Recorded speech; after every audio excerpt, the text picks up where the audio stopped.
Hello and welcome to EBAday 2025. Joining me in the studio away from the busy event is Conor Colleary, Senior Vice President at Oracle. Conor, great to have you in the studio again. Thanks for joining us. No, thanks, Hannah. Great to be here. Great to be here at EBAday 2025 in Paris.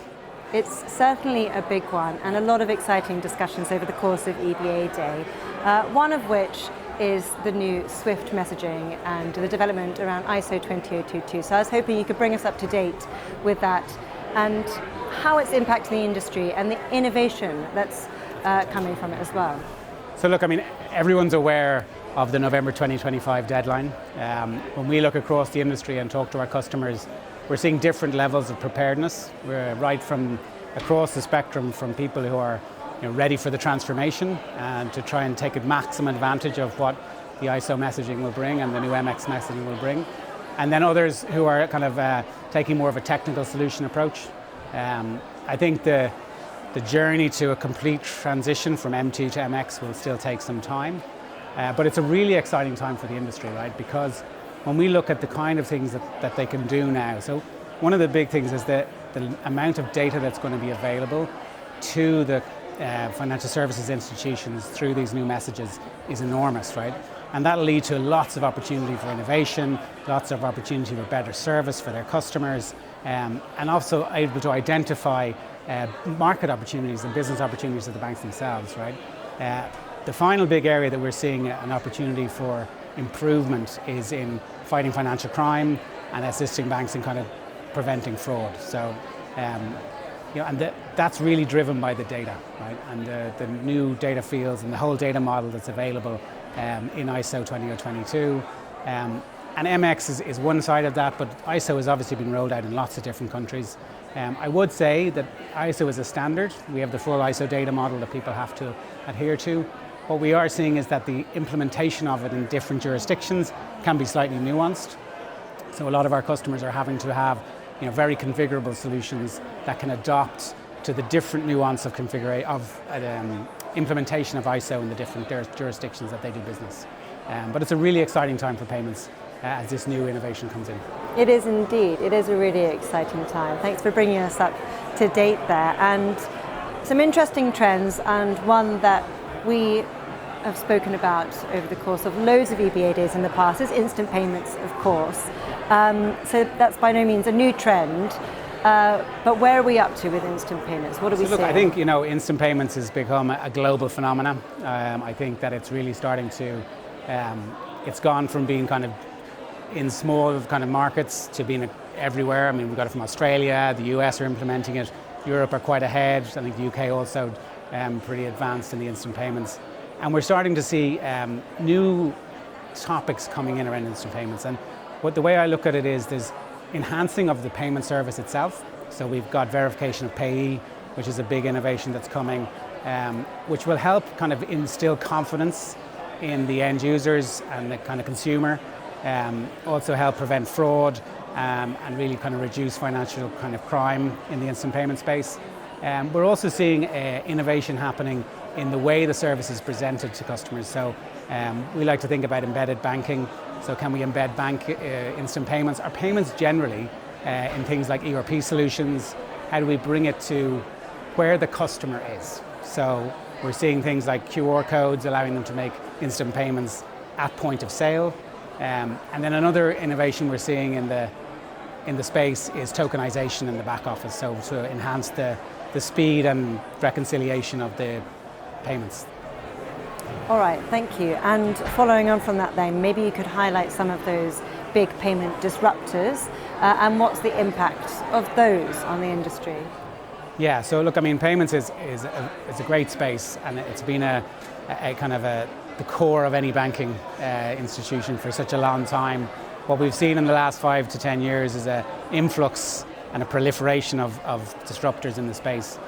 Some of the big ones that we know, like Square and Wise and Alipay, have really come in, and what they do is they compete with the incumbents based on the fact that they don't have any legacy technology, they don't have any bricks and mortar costs, so they deliver a very good customer service, they deliver a very good user experience, they're very cost effective, and that allows them to gain a significant market share. So that's one of the big things that we're seeing in the disruptor side. But as they've grown, and we're actually just today talking to one of our customers, what they're doing now is partnering with some of these disruptors, right? So we're seeing them come and say, okay, well, could I partner with Wise to enable me to give the same service to my customers? And it works for both sides. So the bank can give a much better service and additional services to their customers. And these are customers that, frankly, Wise would struggle to get to acquire if they had to do it themselves. So they get access to a bigger market through the banks. So that's a good example of the kind of disruption we're seeing in the whole payment space. Interesting to hear the importance of partnerships within that as well. And as you look across the market, and you have touched on this a little bit already, but what are you seeing with regards to new payment services? What can we expect?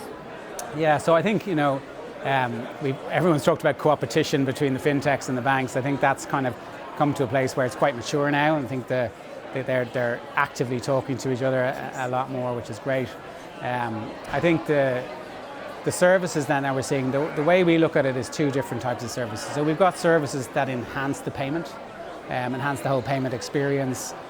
So the things like we mentioned, the verification of payee, the tokenisation, which really enhance the way this payments itself works, right? And then on the other side, and this is an area where we see a big opportunity for the banks, right, themselves, is to add additional services. So it's not just a payment service you're offering, you're also offering potentially a finance servicing, so you're offering loans around the payment, your supply chain finance, you're offering liquidity managed services or cash management services. So that kind of spectrum of services really adds huge value to your customer and allows you to be much more, let's call it, sticky for your customers in the payment space. Well, you've given us a good lay of the land, but it wouldn't be talking about payments market without talking about artificial intelligence as well. This is obviously a really big topic, especially at EBAday. Tell us, although not an easy question, but how are you seeing it revolutionize payments? Yeah, so look, I mean, AI we can't have any conversation at the moment without talking about artificial intelligence and generative AI. And look, it's core to our strategy, right? So when we think about how the market is evolving, we really look at AI from the benefit it can deliver to the business and how we then leverage it within our applications. So the benefits are enormous, right? So we think about efficiency. It's taken automation of process to a next level. So I think we're able to automate incredibly complex processes that potentially would never have been automated before, which is great. It increases the user experience. So we've talked about chatbots and what artificial intelligence is doing there. We've talked about personalization in terms of what the kind of things you can offer to directly at a specific customer using all the data you have in artificial intelligence. So those are kind of benefits to the customer, right? And then the way we look at it from a software company perspective is, how do we, and this is our strategy, we embed the AI within the application, right? Within the actual process of the application. And we really make that, those processes can be automated. They can add value to both the customer and to the financial services institution, and really realize the benefits, realize the value and the potential that AI has by embedding them directly within the software. That's our strategy. I suppose the second thing, and being Oracle, that's kind of big for us is the data side, right? And when we think about data is the fuel of AI, and we know that it's incredibly important. Financial services, the data is very regulated, so we think about data in terms of how do you acquire it, how do you make sure it's high quality, how do you protect it and make sure that it's really kept within the four walls of the institution, and then how do you leverage it to enhance your AI functionality across your business. Conor, I'll let you get back to the event. Thank you so much. Thank you, Anna. Great to see you.